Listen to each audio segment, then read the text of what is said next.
예.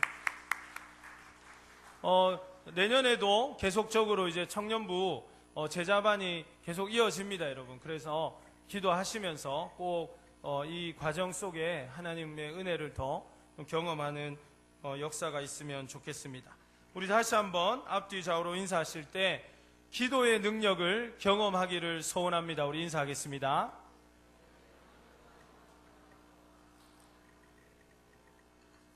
아멘. 예, 오늘 이제 우리 청년 기도학교 5번째 시간이고 또 이 시리즈의 마지막 시간인 삶의 혁명을 일으키는 기도라는 제목으로 하나님 말씀을 좀 나누고 싶습니다. 많은 사람들이 삶의 변화를 꿈꿉니다. 여러분 이제 올 한 해를 마무리하면서 아마 여러분들께서 2014년도에는 이런 것이 좀 부족했다, 또 2014년도에는 이게 너무 아쉬웠다, 이런 것들을 생각하며 아마 여러분 나름 다 야심차게 내년을 좀 준비하고 있으리라고 생각이 듭니다. 그래서 2015년도가 되면은 어떤 일을 할까 이렇게 생각하면서 좀 나름대로의 결단들이 아마 있을 거예요. 많은 사람들이 예상컨대 다이어트라든지 또 토익 시험을 올리겠다든지 또 뭐 어학 자격증을 따겠다든지 전공 관련 필수 자격증을 좀 따겠다든지 그런 아마 결단들을 가지고 계시리라고 생각합니다. 그런데 제가 한번 나눈 기억이 있는 것 같은데 한 리서치 조사해 보니까 사람들이 한 해에 새해에 가장 많이 품는 소원의 1순위가 바로 금연이라고 합니다. 두 번째가 다이어트, 세 번째가 금주인데 마지막에 이제 한 해를 돌아보면서 가장 후회하는 게 뭡니까? 라고 또 이렇게 리서치를 해보니까 1위가 금연하지 못한 것, 2위가 다이어트에 실패한 것, 3위가 금주하지 못한 것으로 나왔다고 합니다.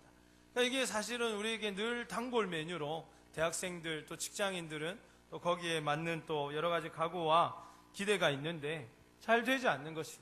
필요도 느끼고 있고 정말 어느 정도의 열망도 있지만 우리의 삶의 진정한 변화와 이러한 변화의 결과들을 누리기가 사실은 쉽지 않다는 것입니다. 그래서 아마 여러분도 고민하고 있는 것 중에 하나가 어떻게 하면 내 생각을 좀 변화시킬 수 있을까? 어떻게 하면 내 삶의 패턴을 좀 변화시킬 수 있을까? 어떻게 하면 내가 좀 더 내 삶에 결과가 있도록 변화를 꾀할 수 있을까? 이런 고민들을 많이 합니다. 그래서 많은 사람들이 머리를 짧게 깎아보기도 하고 또 미용실에 가서 뭐 염색을 해보기도 하고 주로 미용사들만 좋은 일을 하게 됩니다. 그러나 여전히 머리 모양 말고는 변화되지 않는 우리의 삶을 보게 되는 것이죠. 그래서 어떻게 보면 지금 우리의 삶에는 단순한 변화 정도가 아니고 어쩌면 내 삶의 혁신적인 변화, 그런 의미에서 혁명적인 변화들이 필요한 때가 아닌가, 모두가 다 그렇게 생각하실 것입니다. 모두가 다 이대로는 되지 않겠다는 생각들, 정말 내년도 그냥 올해에서 조금 더 나아지는 정도로만 해서 되는 것이 아니라 완전히 좀 나를 새롭게 하고 업그레이드하는 그런 시간들이 필요하다고 생각하는 것이죠. 어떤 건물은, 어떤 집은, 어떤 사무실은 그냥 도배장판만 새롭게 해도 새것같이 되는 경우가 있습니다.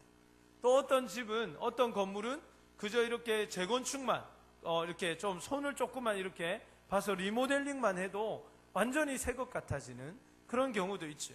그러나 어떤 경우는 건물이 많이 갈라지고 공간이 너무 이렇게 효율적이지 않게 준비가 돼가지고 결국은 다 허물고 다시 지어야 하는 그런 경우가 있는 것을 보게 되는데, 어쩌면 우리가 2014년도를 보내고 내년에 2015년도를 맞이하면서 우리에게 필요한 것은 지금 있는 모든 것을 허물고 우리에게 익숙해져 있는 모든 것들을 허물고 우리가 불편을 감수하면서까지 살아왔던 그 모든 것들을 허물고 주님 안에서 새롭게 건축하는 것이 아닌가 생각해 보는 것입니다.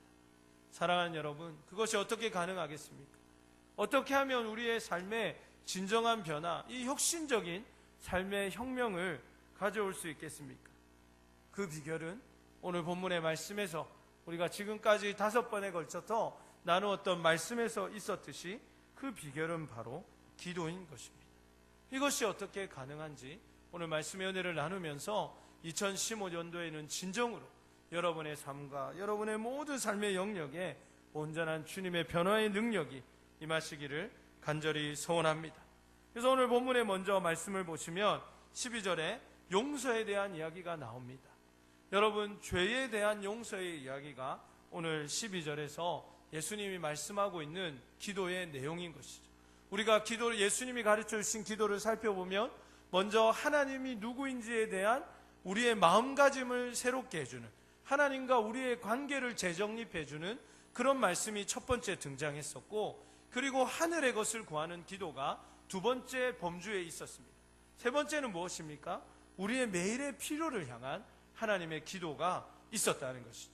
그리고 이제 네 번째 우리가 오늘 다루게 되는 범주는 뭐냐면, 나와 옆에 있는 사람들과의 관계 속에서 우리가 어떻게 기도해야 하는가를 보여주시는 것입니다. 먼저 오늘 우리가 이 죄라는 문제, 용서라는 문제에 대해서 생각해 보기를 원합니다. 여러분, 용서는 어떤 것이죠? 용서는 정말 어려운 것입니다. 여러분, 누군가를 용서한다는 것이 쉽습니까? 누군가가 나에게 잘못하고 이러한 것들을 용서한다는 것은 정말 어려운 것이죠. 그렇다고 해서 그 사람이 또 나한테 뭐 죽을 죄를 지었느냐? 또 생각해보면 그런 것도 아닌데, 그저 그냥 내가 머리를 염색하고 왔는데 몰라줬다든지, 아니면 내가 좀 새롭게 옷을 사서 입고 왔는데 아저씨같이 보인다고 말했다든지, 그 정도의 어떤, 제가 좀 뭐 재밌게 표현했지만 어떻게 보면 그냥 그런 정도인데, 나는 막 그냥 마음에 박격포를 한 대 맞아가지고 진짜 나쁜 사람이라고 그렇게 막 네 가지가 없다고 막 그렇게 얘기하면서 그 사람을 볼 때마다 미워하고, 내 머리 헤어스타일도 못 알아봐준 사람, 나에게 아저씨 같다고 말한 사람, 이렇게 생각하면서 우리 용서하지 못하는 자신을 보게 되는 것이죠. 예수님이 과연 말씀하신 용서는 뭐고, 나에게 죄를 지었다는 건 뭐겠습니까? 여러분, 이 죄라는 단어부터 우리가 좀 살펴봐야 되는데, 죄라는 것이 성경에 나오는 이 하마르티아, 관역을 벗어난 상태에 우리가 가지고 있는, 인간이 가지고 있는 죄도 있지만, 그러한 죄가 우리가 뭐 용서하고 말고 할 수 있는 영역은 아니겠죠. 그건 하나님의 영역입니다. 그러면 오늘 예수님이 말씀하고 있는 죄는 뭐냐? 우리에게 잘못을 저지른 사람에 대해서 우리가 어떻게 해야 하는가를 말씀해 주고 있는 것이죠. 인간이 영원히 죽을 수밖에 없는 죄, 지옥으로 갈 수밖에 없는 죄는 우리가 용서하고 말고 할 수 있는 게 아닙니다. 그건 우리도 어차피 똑같이 죄인이기 때문에 오늘 말하는 죄는 범죄의 성격이 더 강한 것이죠. 원어적인 의미는 허물에 가까운 단어입니다. 나에게 허물을 보인 사람, 나에게 잘못을 저지른 사람에게 우리가 어떻게 해야 하는가 하는 것입니다. 그런데 오늘 먼저 예수님께서 우리에게 말씀하신 것은, 죄 지은 사람을 용서하되 우리가 기도하되 어떻게 용서해달라고 기도하도록 시키고 계십니까? 예수님의 주문은 내가 용서한 것과 같이 나의 죄를 용서해달라고 고백하고 있는 것을 보게 됩니다. 그러니까 오늘 이 기도는 용서해달라는 기도라기보다는 이 주님의 기도를 말하는 사람들, 주님이 가르쳐 주신 기도를 쫓아서 기도하는 사람들은 용서하겠다는 결단을 이 기도 가운데 심어 놓는 것이죠. 왜냐하면 예수님, 나를 용서해 주십시오. 하나님, 나를 용서해 주십시오. 그러나 어느 정도로 용서해 주시냐면, 저에게 누가 잘못한 것을 용서한 만큼만 나를 용서해 주십시오라고 기도하는 기도라는 것입니다. 그러니까 누구만이 이 기도를 들을 수 있는 거예요? 누군가 나에게 잘못한 사람을 용서해 준 사람만이 이 기도를 드릴 수가 있다는 것입니다. 그러니까 이 기도가 이제 복잡해지는 것이죠. 그냥 우리가 용서한다면 용서하고 뭐 용서 못하고, 정말 딴 건 다 용서하겠는데 저 사람만은 제가 용서할 수 없어요, 이 상황만은 용서할 수 없어요 라고 말하고 싶은 상황들이 우리들에게 얼마든지 있다는 것입니다. 그래서 오늘 본문의 말씀이 너무너무 중요하고, 이 말씀을 우리가 어떻게 깨닫고 삶에 적용하면서 기도하는가가 여러분의 삶의 기도의 열매를 좌우하게 될 것입니다. 그래서 첫 번째는 오늘 본문의 말씀을 통해서 우리가 용서하겠다는 결단을 가져야 될 줄로 믿습니다. 우리가 용서하겠다는 결단을 가지고 이 말씀을 들어야 되는 거예요. 여러분, 그래서 이제 제가 말씀을 전할 때 여러분, 용서하겠다는 마음을 일단 품으십시오. 안 돼요, 목사님. 더 이상 듣지 않겠습니다. 저 사람 용서할까봐 듣지 않겠습니다. 이러면 안 되고, 일단은 들어보시고 무슨 얘기인지, 주님께서 우리에게 뭘 요구하고 계시는지를 우리가 집중할 수 있으면 좋겠습니다. 오늘 본문의 말씀을 이해하기 위해서 우리가 두 가지 성경 본문을 먼저 좀 봐야 되는데, 마태복음 18장 34절에서 35절 말씀을 우리 화면을 통해서 한번 같이 읽겠습니다. 35절만 읽겠습니다. 시작. 너희가 각각 마음으로부터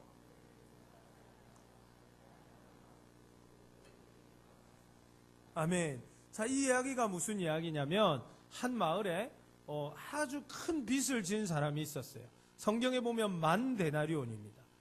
만 달란트입니다. 그러니까 이 달란트라는 것이 엄청난 금액이거든요. 한 달란트만 해도 그것이 1년 노동에 해당하는 것이니까 만 달란트면 몇 년을 일하는 금액 정도가 될까요, 여러분? 보통 노동자의 몇 년치 연봉이죠? 예, 만 년이죠. 엄청난 금액입니다, 여러분. 직장을 다니시는 분은 여러분 연봉 곱하기 만을 하시면 느낌이 오죠. 자, 이렇게 큰 빚을 졌어요. 그러면 이 빚을 갚을 수 있겠습니까? 없겠습니까?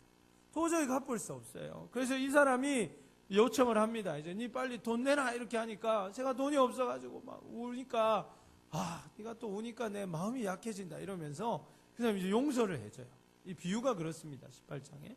그래서 용서해주고 다 탕감을 시켜줬어요. 이 사람이 룰루랄라 할렐루야 하고 집으로 돌아오는데 길에서 누구를 딱 만납니다. 누구를 만나냐면 자기에게 돈을 빌렸는데 갚지 않는 고약한 사람을 만나요. 아이고 니 잘됐다 이러고 딱 만났는데 분위기상 어떻게 해야 됩니까? 자기가 만년치의 연봉을 삭감받았기 때문에, 연봉을 탕감받았기 때문에 야 나도 니 용서해줄게 이래야 되는데 그 사람은 그냥 데나리온, 그러니까 그냥 아주 우리로 따지면 몇백 원 이런 느낌의 금액을 이제 좀 싸가지고, 우리로 말하면 몇십만 원 되겠죠. 그 사람 그거 합쳐봐야 그 작은 돈을 빌린 사람에게 그 사람이 독촉을 합니다. 그러면서 엄청 고약하게 돈을 받아내려고 그 사람 괴롭혀요. 이 이야기를 들은 이 돈을 이렇게 채무를 이렇게 변제해 준 사람이 다시 이 사람을 부르고 그 사람을 옥에 가두는 것으로 이 본문의 말씀이 끝납니다. 그리고 예수님이 뭐라고 말씀하시냐면 너희가 각각 마음으로부터 형제를 용서하지 않으면 나의 하늘 아버지께서도 이와 같이 하겠다고 말씀하신 것입니다. 그러니까 이 이야기가 무엇을 의미합니까? 우리가 주님 앞에 누군가를 용서하지 않고는 주님 앞에 용서받을 생각을 해서는 안 된다는 것이죠.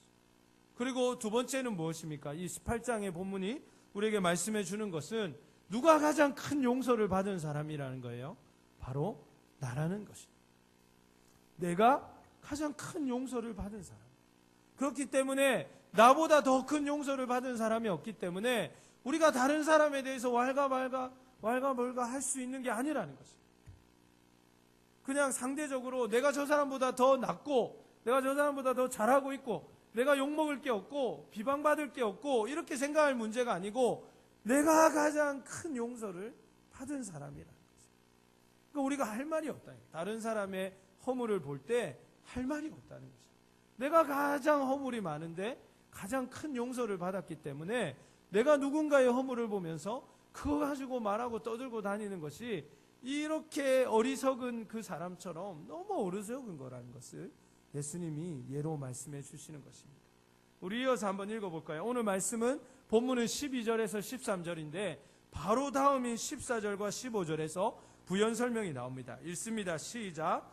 너희가 사람의 잘못을 용서하면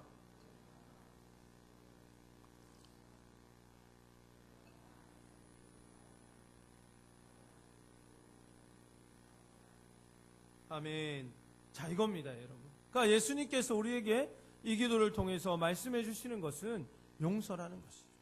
그러니까 적어도 우리의 마음속에 내가 저 사람만은 용서하지 못해. 내가 정말 언젠가는 복수하리라. 내가 막 진짜 언젠가는 저 사람 절대 나는 용서할 수 없고 이 마음은 내가 무덤까지 가지고 가겠다. 이렇게 생각하는 것이 우리 그리스도인들에게는 허용이 안 되고 해당이 안 된다는 것이죠. 그러나 여러분 머리로는 알겠지만 여기까지 들었을 때 아마 여러분 받아들이기 어려울 것입니다. 왜냐하면 다들 여러분에게 상처 준 사람들이 있고 여러분이 미워하고 용서하기 어려운 사람들이 사실 우리 주변에 많이 있기 때문이죠. 그러면 이 말씀 우리가 어떻게 이해해야 되겠습니까? 제가 세 가지로 여러분에게 말씀을 나누고 싶습니다. 첫 번째는 용서받았기에 용서할 수 있는 것이죠. 우리가 사랑받은 사람만이 누군가를 사랑할 수 있어요. 여러분이 누군가에게 정말 큰 사랑을 받았다면 여러분 줄 수 있다는 것이죠. 여러분이 여러분의 가족장으로부터 무한한 사랑을 받아서 여러분이 가족장이 됐어요. 그러면 그 사람은 반드시 가족장에게 받은 사랑만큼 자기의 가족원들을 사랑할 것입니다. 그런 것처럼 우리가 주님 앞에 용서를 받았기 때문에 용서한다는 거죠. 그래서 우리의 마음속에 정말 내가 죄인이라는 것을 깨닫고 내가 얼마나 주님 앞에 사람 앞에 허물이 많은 부족한 사람이라는 것을 자각할 때 이 하나님의 용서가 나에게 큰 의미가 됩니다. 그리고 그 다음에 우리가 옆에 있는 지체를 바라보면 긍휼의 마음으로 그를 볼 수가 있는 것이죠. 어떻게 교회 다니는데 저렇게 할 수 있나? 어떻게 교회를 막 오랫동안 다녔다면서 저렇게 사나? 캠퍼스에서 우연히 만났는데 막 곤드레 만드레 해가지고 막 이렇게 있는 거를 밤에 보면서 어떻게 가족장이라면서 저렇게 할 수 있나? 예를 들면 그런 시각에서 나 같은 사람을 하나님 용서해 주셨는데 나도 저 지체를 위해서 더욱 기도해야 되겠다라는 마음으로 우리의 마음이 바뀌어지게 된다는 것입니다. 그러니까 할 말이 없는 것이죠. 여러분이 이번에 이제 우리 이 청년들은 대부분 이제 기말고사를 마무리했을 텐데 생각해 보세요, 여러분. 여러분이 100점 만점 중에 30점을 받았는데 50점 받은 사람 욕할 수 있습니까? 없습니까? 욕할 수 없는 거예요. 여러분. 그런 것처럼 우리의 착각은 뭡니까? 나는 51점을 받았다는 착각을 갖고 있는 거예요. 자꾸. 저 사람 50점 받은 걸 가지고 우리가 비방하고 말을 만들어내는데 사실은 나는 51점을 받은 사람이 아니고 나는 30점도 못 받은 사람이에요. 그렇지만 하나님의 그 사랑과 말할 수 없는 은혜 가운데 내가 51점 받은 사람처럼 주님께서 우리를 그렇게 받아주셨다는 것이죠. 우리의 삶에서 물이 절대적으로 필요하듯 그래서 우리의 삶에는 절대적으로 용서라는 것이 필요합니다. 우리 중에는 누구도 하나님의 용서 없이 살아갈 수 있는 사람은 없죠. 다만 그걸 모르고 살아가는 것뿐입니다. 그렇기 때문에 우리가 주님의 용서를 깊이 경험하고 또 그 용서를 지속적으로 누리기 위해서는 우리가 싫든 좋든 누군가를 용서하는 일이 먼저 필요합니다. 그리고 제가 이제 나중에 용서에 대해서 제가 다시 여러분에게 좀 더 부연 설명을 할 텐데 여러분이 생각했던 용서와 조금 다를 수 있는데 아무튼 순차적으로 이 이야기를 먼저 잘 기억해 주시면 좋을 것 같습니다. 두 번째, 용서는 나를 위해서 하는 것입니다. 여러분, 용서는 누구를 위해서 한다고요? 나를 위해서 하는 거예요. 우리 한번 얘기해 봅시다. 용서는 나를 위해서 하는 것입니다. 용서는 그 사람을 놓아주는 게 아니에요. 내가 용서하면 저 사람이 두 다리 뻗고 잘까봐 내가 절대로 저 사람 용서하지 못해 라고 생각하는 사람들이 많이 있는데 용서는 나를 위해서 하는 거예요. 용서하면 누가 두 다리 뻗고 잡니까? 내가 두 다리 뻗고 자는 거예요. 여러 가지 성경의 말씀을 보면 결국은 용서하지 못하고 그것을 마음에 둔 사람이 결국은 병에 들고 자신의 나락으로 끝없이 추락하는 것입니다. 여러분, 사울과 우리가 이제 이 말씀을 다윗 시리즈를 말씀을 보면서 사울 왕과 다윗 왕 중에 누가 누구를 용서하지 못했습니까? 누가 원래 누구를 용서해야 되죠? 다윗이 사울을 용서해 줘야 되고 사울이 다윗을 받아들이면 끝나는 거예요. 그런데 어떻게 했습니까? 사울은 끝까지 다윗을 용서하지 못했어요. 그러나 사울이 다윗을 미워할 이유가 사실은 없는데 그렇게 막 다윗을 모함하고 죽이려고 할 이유가 하나도 없는데 사실은 사울이 다윗에게 그랬습니다. 그런데 더 웃긴 것은 그래서 다윗이 더 억울하고 다윗이 그것 가지고 문제를 얼마든지 삼을 수 있음에도 불구하고 정작 다윗은 어떻게 했습니까? 사울을 용서했어요. 그리고 두 사람은 어떻게 끝났습니까? 한 사람은 이스라엘의 초대왕이라는 그 영광스러운 직책에도 불구하고 전장에서 이방인의 손에 목숨을 잃는 그런 비참한 최후를 맞았어요. 그것도 자기의 사랑하는 아들과 함께 자기의 일족이 다 멸망받는 그런 일을 경험했습니다. 다윗은 어떻습니까? 미워해도 아무 문제 없고 복수를 해도 누구라도 정말 이해할 만하다라고 말할 수 있는 사람이었음에도 불구하고 다윗은 사울을 용서했어요. 그리고 어떻게 됐습니까? 주님이 높이 세우는 데까지 올라갈 수 있었던 것이죠. 사랑하는 여러분, 용서할 것인가 미워할 것인가? 여러분의 선택에 달려 있습니다. 여러분이 마음껏 선택할 수 있어요. 그러나 그 결과도 여러분이 책임져야 한다는 것을 잊지 마시기를 바랍니다. 그러므로 용서는 누구를 위해서 합니까? 나를 위해서 하는 거예요. 내가 그 사람을 용서하면 내가 노임을 받는 것입니다. 내가 먼저 용서하면 내 마음의 평안이 오고 내 기도의 줄이 다시 회복되고 하나님 관계가 회복된다는 것입니다. 그러나 내가 계속 그를 미워하고 그를 향한 나쁜 생각을 가지면 그가 고통받는 것이 아니라 그 나쁜 생각과 그 나쁜 마음과 그 나쁜 말들 때문에 결국은 내가 더 어려움에 처해지고 나의 영성과 나의 신앙생활만 피해를 보게 된다는 것이죠. 그러므로 여러분 자신을 위해 용서하십시오. 그러므로 여러분 자신을 위해서 그 사람을 놓아주십시오. 그 사람을 하나님께 맡기십시오. 그 상황을 하나님께 맡기십시오. 그것은 하나님의 영역이고 우리는 용서하고 또 용서하는 것입니다. 세 번째가 아주 중요한 것인데, 그러면 용서가 뭐냐? 용서는 내가 하는 것이죠. 많은 사람들이 용서와 관계의 회복을 혼돈하는 것 같습니다. 용서는 내가 하는 것이고 관계의 회복은 쌍방이 하는 것이죠. 누군가 나에게 나쁜 일을 하고 허물을 보이고 누군가 나에게 어려움을 줬을 때 우리가 그 사람을 용서하는 것은 내 몫입니다. 그러나 이 관계가 회복돼서 함께 동력하고 더 좋은 관계를 갖는 것은 나 혼자 할 수 없는 일이죠. 근데 여러분들이 많이 이것을 혼돈하는 것 같아요. 용서하는 것은 그냥 그를 놓아주는 것입니다. 정말 나중에도 나오겠지만 그냥 무슨 그럴 만한 이유가 있었겠지, 또 그 사람이 보기에는 그랬었겠지라고 생각하고 넘어가 주는 거예요. 거기까지는 우리가 할 수 있는 것입니다. 그러나 관계의 회복은 어떻습니까? 나에게 상처 주고 나를 어려움에 빠뜨린 사람이 나를 찾아오든 내가 그 사람을 찾아가든 해서 그 두 가지 관계가 회복이 돼야 된다. 그래서 많은 사람이 용서하지 못하는 이유가 여기 있는 거예요.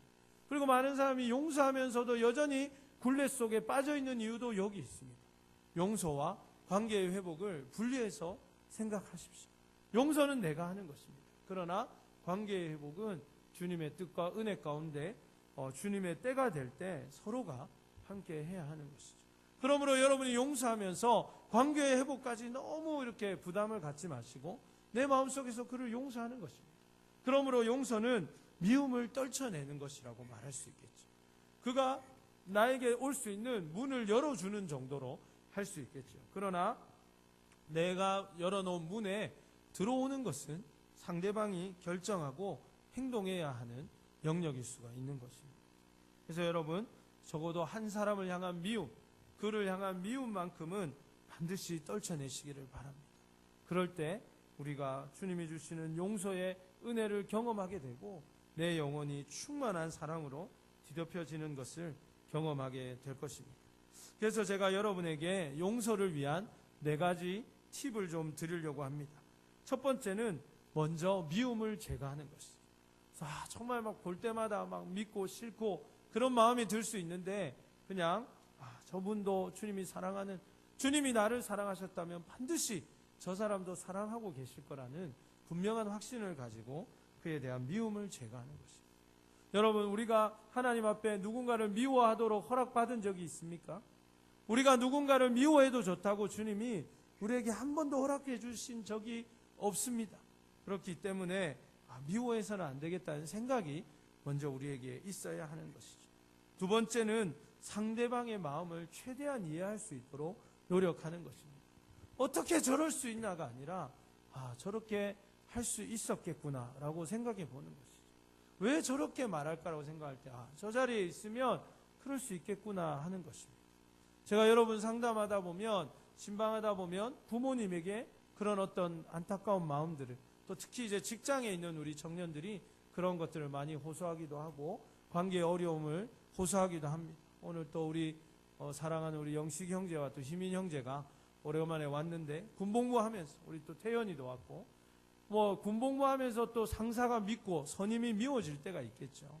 그런 것들을 제가 상담받을 때마다 이야기를 들으면서 느끼는 생각은 저 자리에 오르면 그럴 수밖에 없는 입장도 있겠구나 하는 것을 생각해 보는 것입니다. 나였으면 어떻게 받아들였을까라고 생각해 보면 일견 이해되는 부분이 분명히 있는 것입니다. 그래서 내가 나라고 해서 똑같이 그렇게 행동하지는 않았겠지만, 우리 그리스도인이니까 그러나 그런 마음이 들고 그렇게 하는 것은 또 그렇게 할 수 있겠구나라고 생각하고 그 사람의 입장과 그 사람의 연약함을 인정해 주는 것이죠. 제가 우리 민서 이제 11살, 예서 7살, 찬서 4살인데 그 아이들의 나이와 성장을 감안해서 걔들을 보잖아요. 그러면 때로는 뭐 둘러댈 수도 있고 또 뭐 모를 수도 있고 그냥 뭐 이상한 얘기를 할 수도 있지만 그러나 아이기 때문에 아직 어리기 때문에 그럴 수 있구나 생각하고 너 커서 뭐가 될래? 뭐 이렇게 하면 안 돼요. 애들을 붙잡고 그죠? 커서 어른이 되겠지 뭐가 되겠습니까? 그냥 기다려주는 기도해주고 부모가 잘 끌어주면 부모 닮겠지 누굴 닮겠습니까? 그죠? 그래서 네 커서 뭐가 될래? 이런 말 여러분 나중에 결혼해서 애 낳아도 절대 하지 마세요. 알겠죠? 너는 커서 반드시 하나님께 쓰임받는 아이가 될 것이다. 이런 얘기를 자꾸 해줘야지. 커서 뭐가 될래 하면 애가 얼마나 크는 게 두렵겠어. 그죠?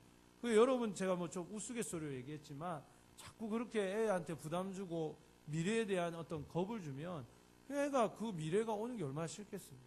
여기 이 자리에서 여러분 기말고사가 막 기다려졌던 사람 몇 명이나 있습니까? 네? 빨리 기말고사를 쳐야 내가 1등하고 장학금 받을 텐데 막 그런 기대감으로 한 사람은 제가 볼 때 한 2명 정도 있지 않을까? 예. 괜히 자기인 것처럼 웃지 마세요, 여러분. 예. 그러나 아무튼 이거 뭐 농담인데 아무튼 여러분 그래서 중요한 것은 우리가 그럴 수 있겠구나. 그냥 안타깝지만 그 사람의 생각과 마음이 저 정도라면 주님을 아직 몰라서 저렇게 할 수 있구나 하고 또 교회를 다니는 사람이면 아직 그분의 신앙이 그 정도기 때문에 저 친구의 신앙이 저 정도기 때문에 그렇게 말할 수도 있구나 하고 넘어가는 것입니다. 세 번째는 먼저 우리가 공격을 가하지 않는 것입니다. 용서하는데 굉장히 중요한 것은 상대가 나를 이게 뭐 정당방위라는 게 있지 않습니까? 사회도. 그래서 우리가 이 영적인 정당방위를 자꾸 쓰려고 하는데 우리는 그냥 또 왼뺨을 때리면 오른뺨도 되는 거죠. 저 사람 먼저 때려서 나도 한 대 때렸다고 이런 게 교회는 안 되는 것입니다. 그러니까 우리가 예수님 잘못 만난 거죠. 그래서 누군가 나에게 공격을 할 때 또 나에게 상처를 줄 때 뭐 그죠? 최대리 이렇게 일하면서 월급 받나 이럴 때 속으로 뭐 부장님도 그렇게 월급 받으신 것 같습니다. 이게 속으로 끝내는 거예요. 그래서 같이 또 뭐 거기서 뭐 부장님 월급보다 전 적게 받아요. 뭐 이럴 얘기가 아니라 그냥 마음속에 항상 그냥 기도하고 내가 부족했나 보다. 나의 복사 실력이 좀 딸렸나 보다. 기획안을 내가 좀 더 고민하고 만들어 봐야 되겠다. 그렇게 생각하고 많은 것이죠. 근데 거기서 막 기회가 되면 막 원수 갚으려고. 우리가 그 하나님의 마음에 합한 청년 시리즈를 나누면서 기회보다 정도롤이라는 그 제목으로 유튜브에 올라와 있습니다. 그 설교에 보면 제가 그 얘기를 했는데 다윗은 복수할 수 있는 기회를 손에 잡았어요. 그러나 그 2번의 기회를 다 사용하지 않았습니다. 그것이 다윗이 그냥 시골 목동에서 정말 이스라엘에 또 우리에게 기억되는 최고의 왕으로 주님께서 기름 부으실 수 있는 여러 요소 중에 하나가 아니었는가 생각하게 됩니다. 그래서 심판과 원수받는 모든 것이 주님께 있다는 것을 기억하고 우리가 월권해서는 안 되겠습니다. 아무리 믿고 아무리 억울하고 아무리 마음이 그래도 또 내가 복수할 수 있는 것처럼 보여도 그건 다 주님 거예요. 그렇기 때문에 우리는 그냥 기도하고 또 우리의 의로운 재판되신 하나님께 억울하다고 또 저 사람 저렇게 얘기하는 것이 너무 내 마음을 힘들게 한다고 저 직장 상사 때문에 너무 어렵다고 저 선배 때문에 마음이 무겁다고 주님께 기도하면 주님이 알아서 교통정리하시는 것입니다. 그걸 여러분이 다 하면 안 되는 것이죠.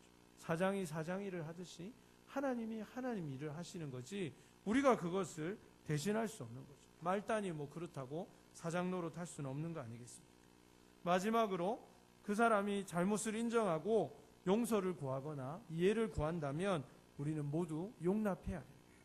그 사람이 와가지고 용서하고 미안하다 하면 때를 기다렸다는 듯이 미안한데 표정이 그렇나 막 이러고 뭐 사과 다 필요 없다고 이미 끝났어 막 이런 얘기를 해서는 안 된다는 거죠. 그 사람이 그렇게 얘기하면 여전히 내 마음은 쓰리고 아리고 정말 억울하지만 이제 그럴 때 한번 딱 회심의 일격을 가하고 싶은 마음이 막 우리의 마음속에 있지만 그러나 그냥 아유 그래 내가 부족해서 또 네가 그렇게 한 것 같다고 그렇게 또 이야기하고 서로 손을 잡아줘.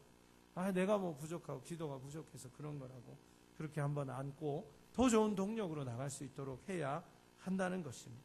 이 모든 것을 우리가 왜 합니까? 첫 번째는 나를 위해서 하고, 두 번째는 주님이 시켰기 때문에 하고, 세 번째는 그래야 내가 용서를 받을 수 있기 때문이죠. 꼭 기억하시기를 바랍니다. 두 번째는 뭡니까? 오늘 주님께서 우리에게 시험에 들지 않도록 기도하라고 말씀하십니다. 이것도 이 시험이라는 단어를 우리가 잘 이해해야 하는데, 성경에는 두 가지 종류의 시험이 나옵니다. 첫 번째는 테스트고, 그래 되네요. 네. 첫 번째는 테스트고, 두 번째는 템테이션입니다. 첫 번째 테스트는 뭐죠? 여러분, 시험이라는 거 왜 있습니까? 수학능력 시험은 왜 있죠? 이 친구가 대학교에서도 학교 공부를 할 수 있는가를, 대학의 수학, 학교의 공부를 받아들일 수 있는 능력이 있는지를 보는 시험이 대학 수학능력 시험. 기말고사를 왜 칩니까? 학사 경고를 보내기 위해서 치는 게 아니라 다음 학기로 넘어갈 수 있는가를 보는 것입니다. 그러므로 시험은 항상 어떤 겁니까? 좋은 것이죠. 시험은 내가 그 다음 단계로 나아갈 수 있는 준비가 되었다는 좋은 사인입니다. 여러분. 그래서 야고보 사도는 뭐라고 했습니까? 너희가 시험을 만나거든 온전히 뭐하라고요? 기뻐하라 했어요. 왜? 이제 내가 더 좋은 것을 누릴 수 있는 기회가 왔기 때문이죠. 그러므로 여러분은 어렵게 하고, 여러분이 막다른 길에 왔다고 생각하고, 모든 것을 잃었다고 생각하고, 나는 믿음으로 살았다고 생각하지만 그것과 정반대의 결과가 올 때, 그게 뭐라는 거예요, 여러분? 바로 테스트라는 것입니다. 그거 잘하면 어떻게 됩니까? 그 다음 코스로 넘어갈 수 있게 되는 것이죠. 그러나 오늘 본문이 얘기하고 있는 이 시험은 템테이션입니다. 하나님이 주시는 것이 아니라 사단이 주시는 거죠. 목사님, 그러면 하나님이 주시는 유혹은 없나요? 예, 궁금하시죠? 그러나 성경에 보면 하나님은 친히 아무도 유혹하지 않으신다고, 시험하지 않으신다고 분명히 되어 있습니다. 거기에 나오는 시험이라는 단어는 테스트가 아니고 템테이션이죠. 그래서 오늘 본문에 말씀하고 있는 이 시험은 템테이션입니다. 이거는 우리가 반드시 기도해야 되겠죠. 왜 그렇습니까? 너무나도 유혹이 많은 시대를 살아가고 있습니다. 여러분, 물질에 대한 유혹이 얼마나 많아요. 제가 우리 청년들과 신방하고 얘기하고 고민해 보면 거의 대부분의 얘기는 돈 얘기입니다. 제가 교군을 맡았을 때도 신방을 가보면 거의 대부분의 기도의 제목은 결국은 돈과 관련 있는 것들. 얼마나 물질적인 많은 유혹에 우리가 빠져 있는 시대입니까?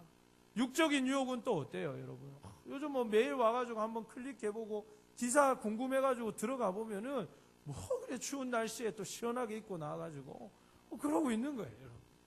이거 뭐 한번 잘못 클릭하면은 우리가 그런 유혹에 빠지기가 너무 쉬운 시대를 살아가는 것이죠. 여러분 주변에 어때요, 여러분?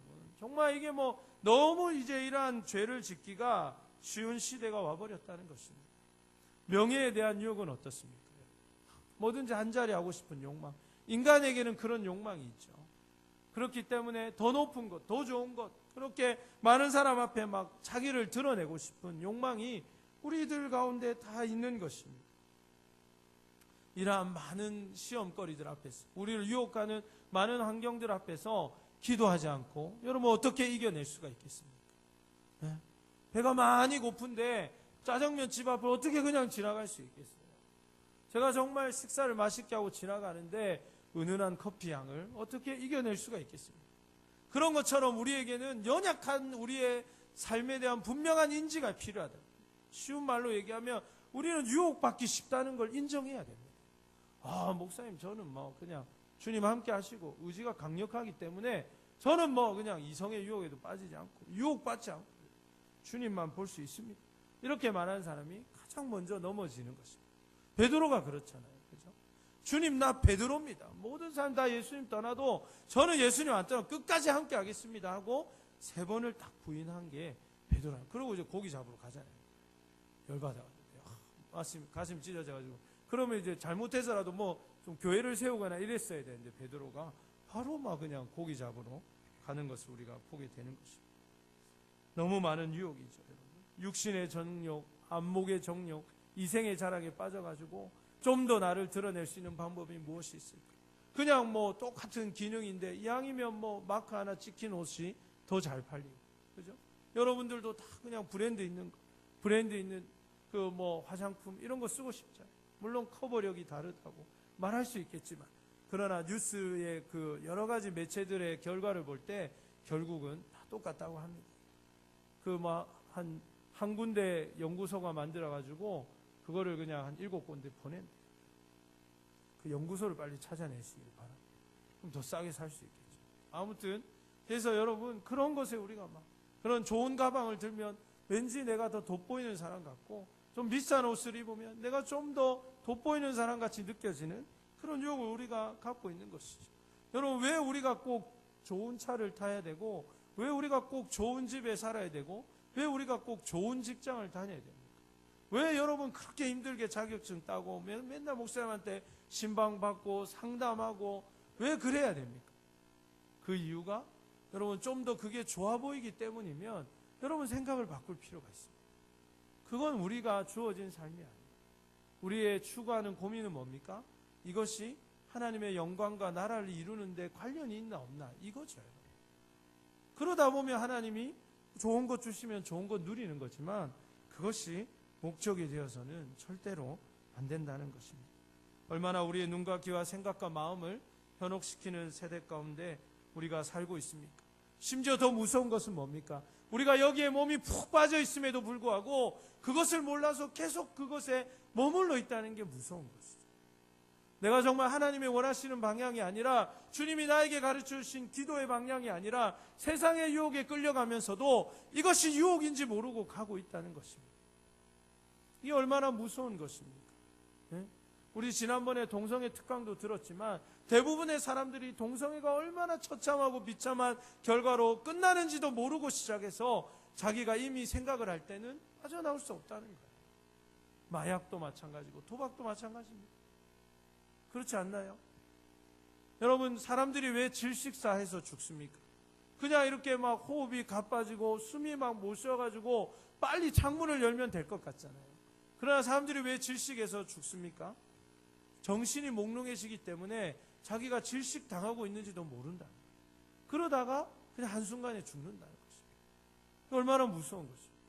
우리가 세상에 그렇게 질식사하고 있지는 않는지 돌아볼 수 있기를 간절히 소원합니다. 그러므로 이 악에서 우리를 건져내 달라는 이 기도, 정말 시험에 빠지지 않도록 하는 이 기도가 우리에게 얼마나 중요한 기도인지를 우리가 늘 인식해야 하는 것입니다. 우리 베드로전서 5장 8절의 말씀을 한번 읽어보면 좋을 것 같습니다. 우리 본문 우리 화면 보면서 읽습니다. 시작. 근신하라, 깨어라.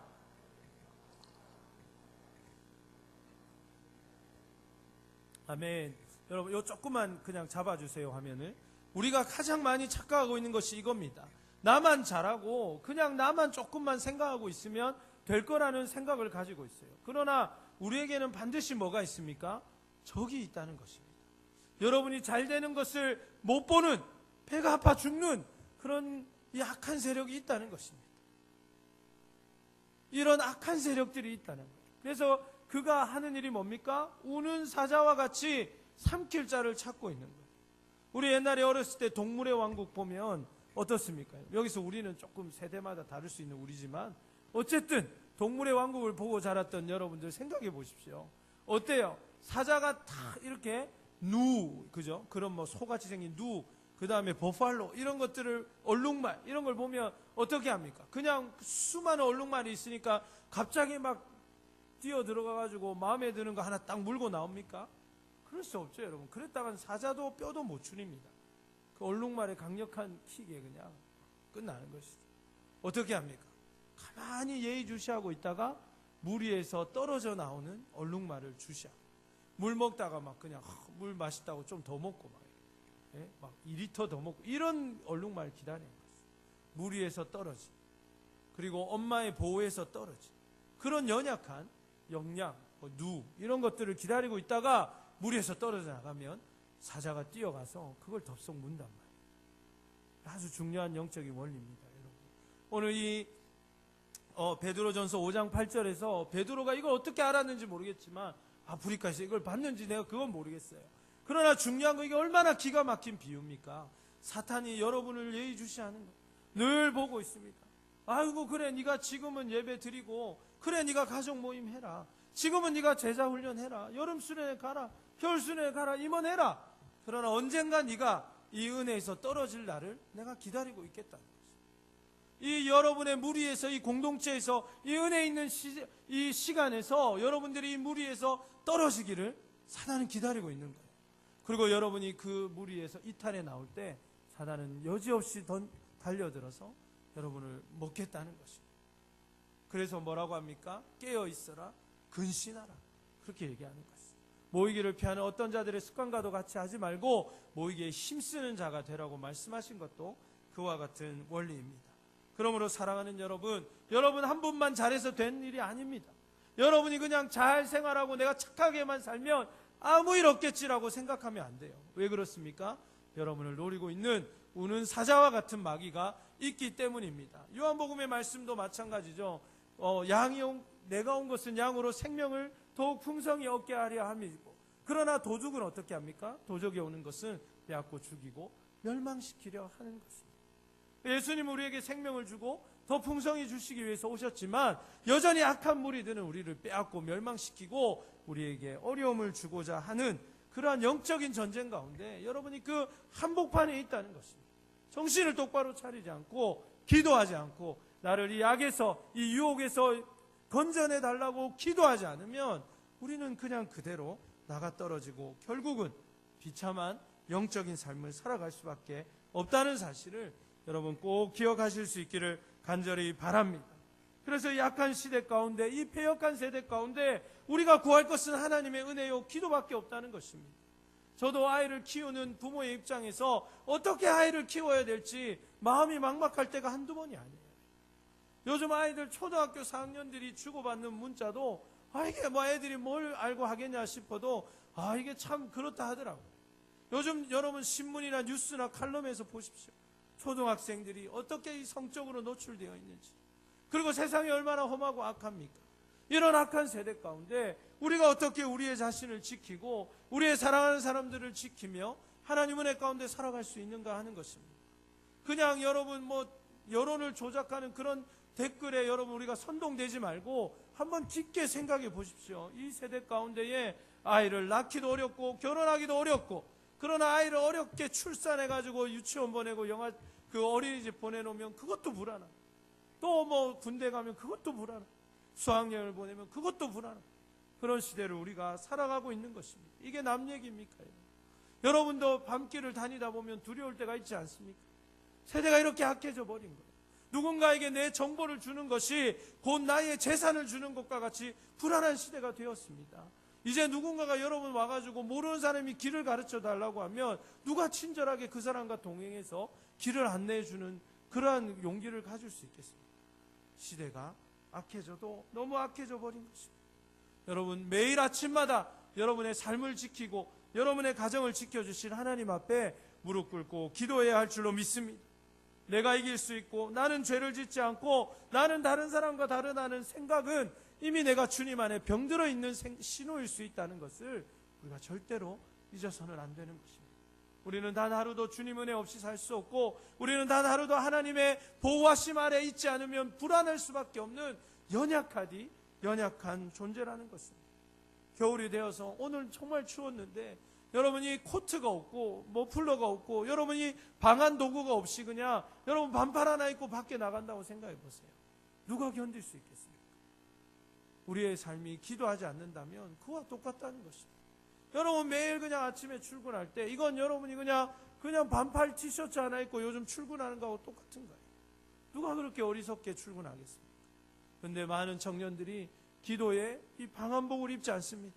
많은 청년들이 이 기도의 옷 입지 않기 때문에 직장과 사회에서 나가서 그 악한 것들과 그 어려운 것들을 고스란히 우리의 몸으로 체감하고 병들 수밖에 없다는 것입니다. 그러므로 늘 깨어서 하나님께서 우리를 악에서부터 지키시고 그 유혹에서부터 지켜내시고 은혜 주시기를 기도해야 할 줄로 믿습니다. 마지막으로 오늘 예수님께서 우리에게 나라와 권세와 영광이 영원히 아버지에게 있다는 이 기도를 해야 한다고 말씀해 주고 있습니다. 첫 번째는 나라입니다.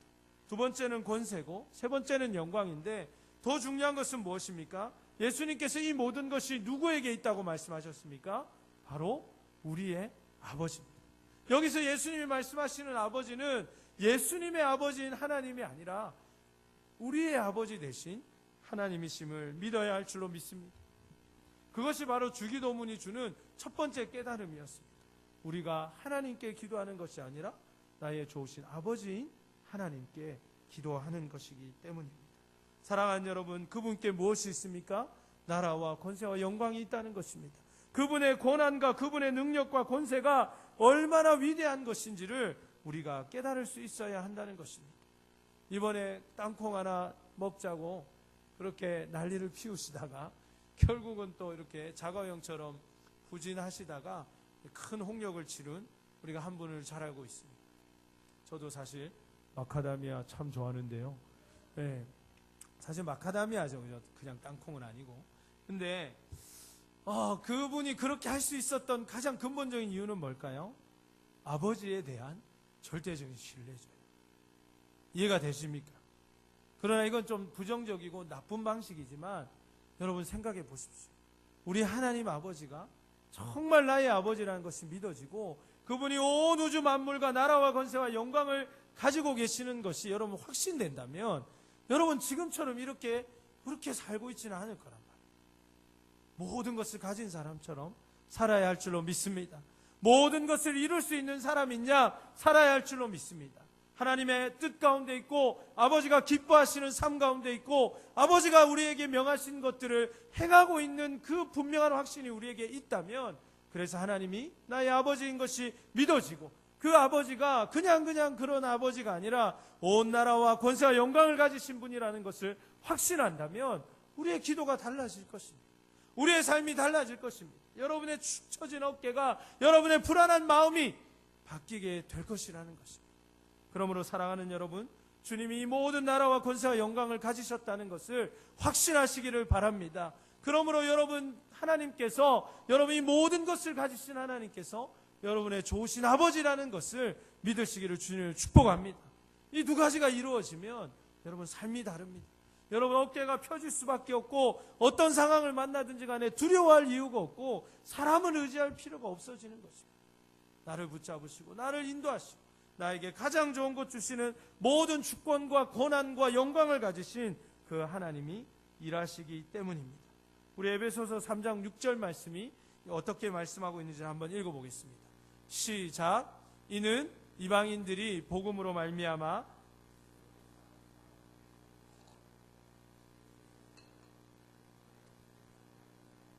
아멘.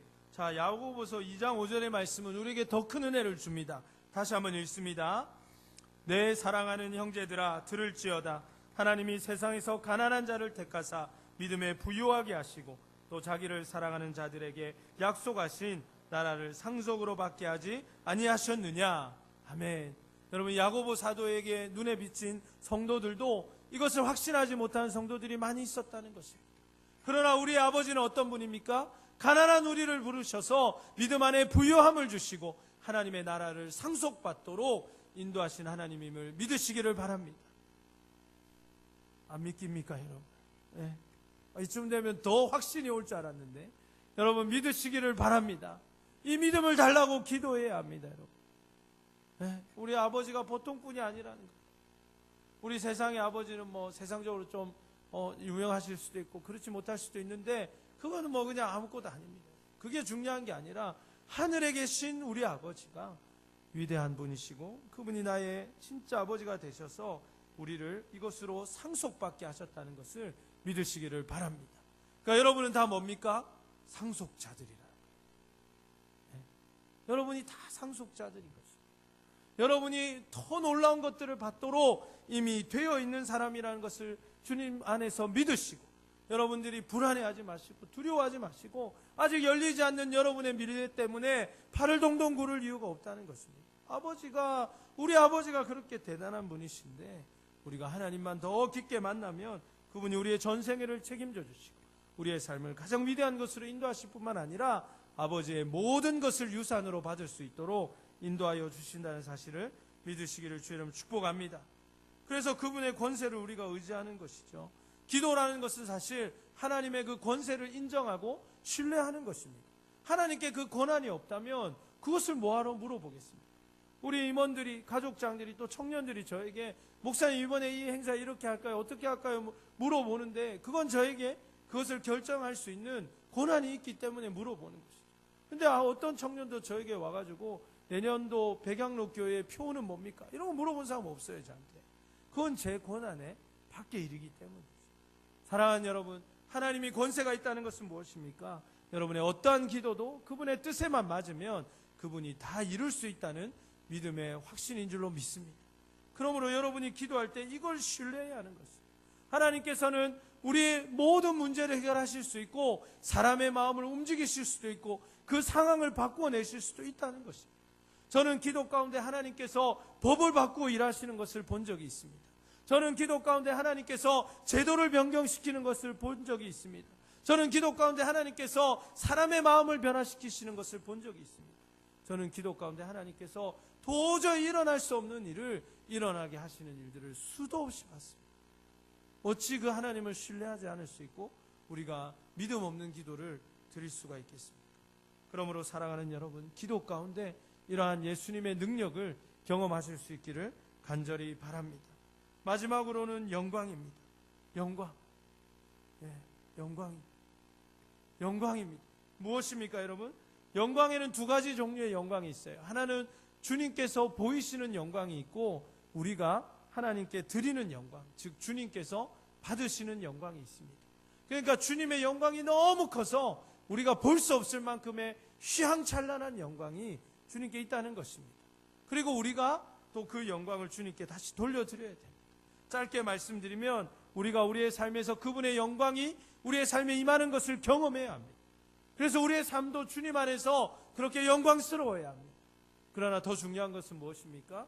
그 받은 영광을 우리가 주님 안에서 잘 누리고 올바로 살아서 그 영광을 주님께 다시 돌려드리는 것. 즉 우리를 통해서 하나님께서 영광 받으시는 일을 위해 우리가 살아가겠다고 기도해야 한다는 것입니다.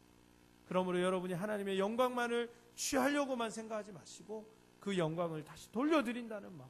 그래서 정말 여러분이 직장과 학업과 삶의 영역에서 정말 너를 보니까 하나님이 살아계신 것을 알겠다. 정말 너를 보니까 나도 하나님 믿고 싶다. 정말 네 인생을 주장하시고 이끌어가시는 하나님을 볼 때 놀라움 밖에는 없다라고 고백할 수 있는 그런 사람들이 다 되셔야 한다는 것입니다.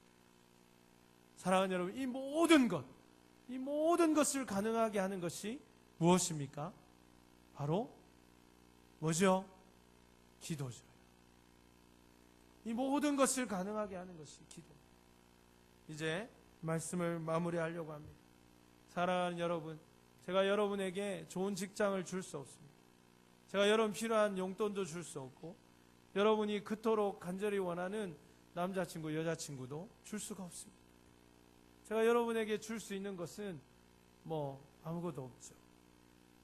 그러나 제가 여러분에게 분명히 줄 수 있는 것이 있습니다.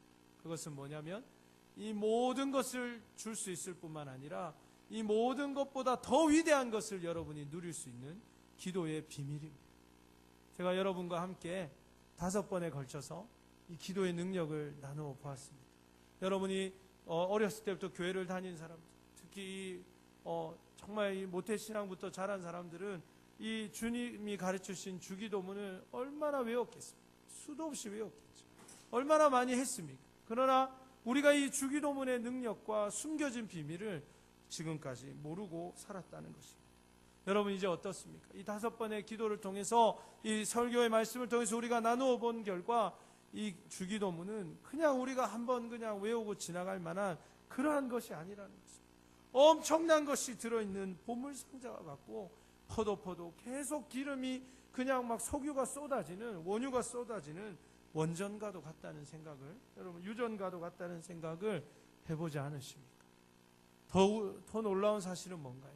우리가 이것을 몰랐을 뿐만 아니라 이것을 사용하지도 않았다는 것입니다. 마치 여러분 끊임없이 잔고가 채워지는 체크카드를 가지고 있으면서 그 카드를 쓰지 않고 그냥 이거는 플라스틱이니까 이쁘니까 지갑에 그냥 넣어놓은 것과 똑같이 우리가 지금까지 살아왔다는 것입니다. 이제 그 카드를 꺼내시기를 바랍니다.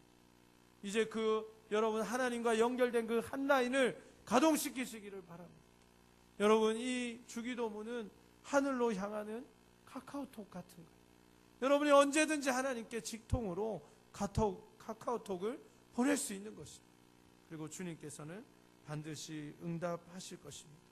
그러므로 사랑하는 여러분, 다시 한번 우리 5번의 말씀의 은혜들을 되새겨 보시면서 하나님께서 여러분의 삶에 얼마나 놀라운 비밀을 숨겨주십니다.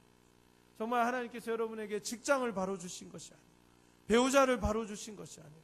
그렇게 휘황찬란한 진로를 바로 주신 것은 아니지만, 그러나 그 모든 것을 가능케 하고 그것을 뛰어넘게 하고 열방을 정복하고 세계 끝까지 나아가 하나님의 사랑과 복음을 증거할 수 있는 한 가지 이 만능 열쇠를 주셨는데, 그것이 뭡니까? 바로 기도라는 것입니다. 제가 여러분에게 기도에 관해서 전해야 할 것은 다 전한 것 같습니다. 이제 이 기도의 능력을 여러분의 삶에 사용하고 정말 이 마스터 키를 통해서 잠겨져 있는 여러분의 인생의 문을 열고, 그리고 정말 이 창고에 바닥이 없는 이 체크카드를 마음껏 쓰는 것은 이제 여러분의 몫입니다. 부디 많이 사용하시기를 바랍니다. 기도로 기도를 배우시기를 바라고, 기도로 하나님을 더 가까이 만나시기를 간절히 바랍니다. 사랑하는 여러분, 제가 아무리 생각해보고 또 기도해봐도 제가 여러분에게 하고 싶은 말은 이 한마디인 것 같아요. 기도해야 합니다. 청년의 때에 가장 많이 기도해야 합니다. 많은 사람들이 착각하는 것이 나중에 우리가 막 나이가 들고 한가해지고 은퇴하고 시간 여유가 많아가지고 그때 기도한다고 생각하는데, 그것만큼 잘못된 생각이 없는 것 같아요. 그때도 우리 물론 기도해야죠. 우리가 나이 들어가지고 기도밖에 할 수 없을 때 그때 더 많이 기도해야죠. 그러나 정말 기도가 많이 필요한 때는 아무리 생각해봐도 청년의 때인 것 같습니다. 그러나 얼마나 많은 이 땅의 청년들이 청년은 기도하지 않아도 되는 것처럼 생각합니다.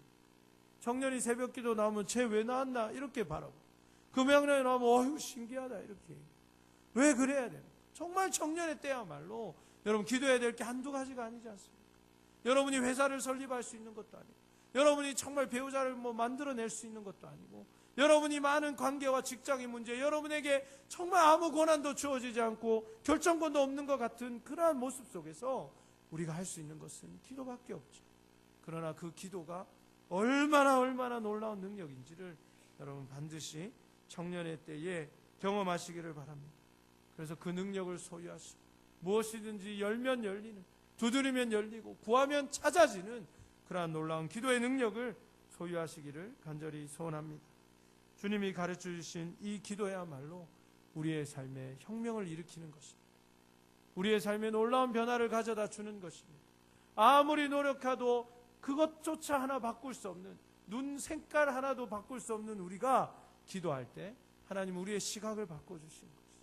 아무리 노력해도 내 마음속에 사람 하나 용서하는 것, 미움 하나 걷어가는 것도 되지 않는 우리가 주님 앞에 기도할 때 그 사람을 용서할 뿐만 아니라 그 사람을 사랑하는 데까지 나갈 수 있게 해주는 것이죠.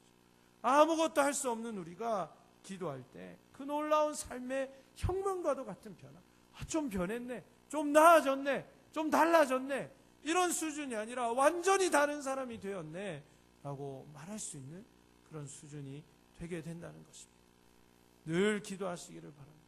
정말 아침마다 때가 되면, 시간이 되면 경건의 시간을 지키시고, 여러분 청년의 때에 새벽도 깨우시고, 청년의 때에 금양로 기도 나와서 기도 많이 하시고, 수요일도 와서 기도하고, 틈만 나면 기도하시기를 바랍니다. 그러면 하나님이 여러분에게 길을 가르쳐 주십니다. 무엇을 해야 할지를 가르쳐 주십니다. 멈춰야 될지 나아가야 될지를 가르쳐 주십니다. 만나야 될지 기다려야 될지를 가르쳐 주십니다. 해야 할지 말아야 할지를 가르쳐 주시고, 사람을 생각나게 하시고, 방법을 생각나게 하시고, 무엇을 고쳐야 할지, 무엇을 더 누려야 할지를 가르쳐 주십니다.